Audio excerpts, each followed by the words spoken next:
Hello everyone.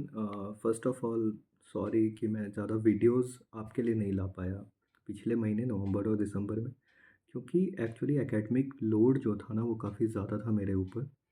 तो अभी जो वीडियोस मेरे आने वाले हैं अभी इस साल में, happy new year to everyone first of all. और इस साल आपके लिए पीवाईक्यूज़ रिलेटेड वीडियोस मैं फिर से लेके आऊँगा, जैसे मैंने 2024 में प्रीलिम्स एग्ज़ाम के तहत लाया था, जिससे काफ़ी लोगों का हेल्प भी हुआ था और आप लोगों ने काफ़ी मैसेजेस किए थे। ऊपर जो लिंक फ्लैश हो रहा है आप जाके एक बार चेक करिए, उस पे ये वीडियोस आपको दिख जाएँगे। मैं आपको बता दूँ कि आप अपनी तैयारी जारी रखिए। 2025 की जो आप यूपीएससी की तैयारी कर रहे हैं, उसमें जो भी हेल्प लगेगा फिर से मैं अभी नियमित रूप से आपके लिए वीडियोस लेकर अब आता रहूँगा, जिसमें पीवाईक्यूज़ के ऊपर ही हम बात करेंगे। जैसे हैप्पी न्यू ईयर पूरे यूरोपियन साइड से इंडियन साइड में आ गया है, तो इसका एक लॉजिक पे बात करते हैं। एक रामधारी सिंह दिनकर की कविता थी कि ये हमारा त्योहार नहीं, ये हमारा नव वर्ष नहीं। तो कहीं न कहीं आप देखोगे कि हिंदू कैलेंडर जो होता है ना, उसमें जो पहला महीना होता है वो होता है चैत्र का, यानी अप्रैल का। तो हम जनरली स्प्रिंग के बाद साल की शुरुआत करते हैं। इसके पीछे रीज़न है कि इंडिया जो था वो हमेशा से एग्रीकल्चरल एक मोस्ट इम्पॉर्टेंट, अगर आप देखिएगा एस्पेक्ट इंडिया का, तो एग्रीकल्चरल कंट्री रहा है, कृषि प्रधान देश हमारा रहा है।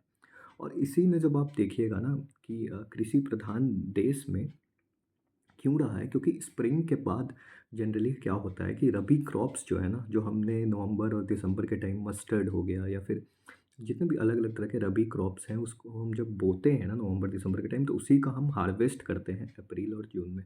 और साथ ही साथ स्प्रिंग जो आता है, बसंत मौसम, आपको ही पता है, ज्योग्राफी में आपने पढ़ा होगा।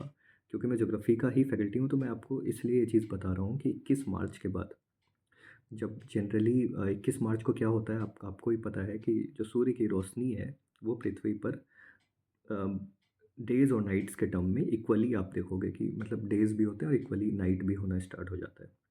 और उसके बाद धीरे-धीरे क्या होता है कि डेज़, जो दिन होते हैं वो लंबे होने लगते हैं। किस मार्च से आप देखोगे सितंबर तक जाते-जाते गर्मी आ जाती है हमारे भारत में।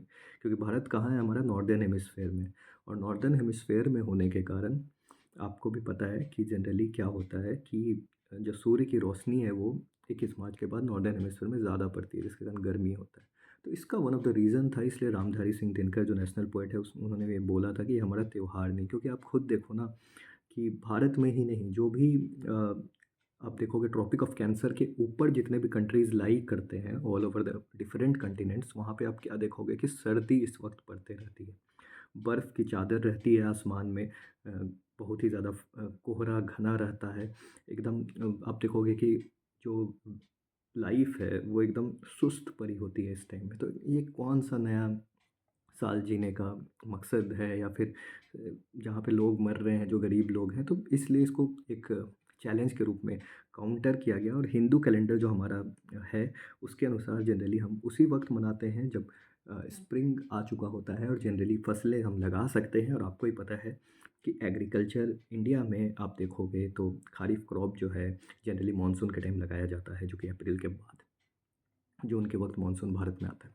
तो बस यही एंड करूँगा आपसे भी, लेकिन आपके लिए नया साल काफ़ी अच्छा रहे, चाहे वो स्प्रिंग का हो, चाहे वो जनवरी का हो, होपफुली। और घबराइए नहीं, मैं आपके साथ हूँ और आपके साथ बना हुआ हूँ। सब्सक्राइब कर लीजिए और शेयर करते रहिए वीडियोस।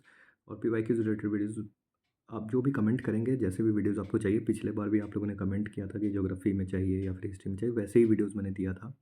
और उससे काफ़ी क्वेश्चंस भी टैली हुए थे। ऊपर जो लिंक फ्लैश हो रहा है उस पे जाकर आप चेक कर सकते हैं। एंड फाइनली मैं यही बोलूँगा कि नेक्स्ट वीडियो में मैं आपके डाउट्स काफ़ी क्लियर करने वाला हूँ। जो 2023 के बाद का पैटर्न जो चेंज हुआ है यूपीएससी का खासकर, तो ज़रूर से देखिएगा और चैनल पे बने रहिएगा। Thank you and wish you a very happy new year.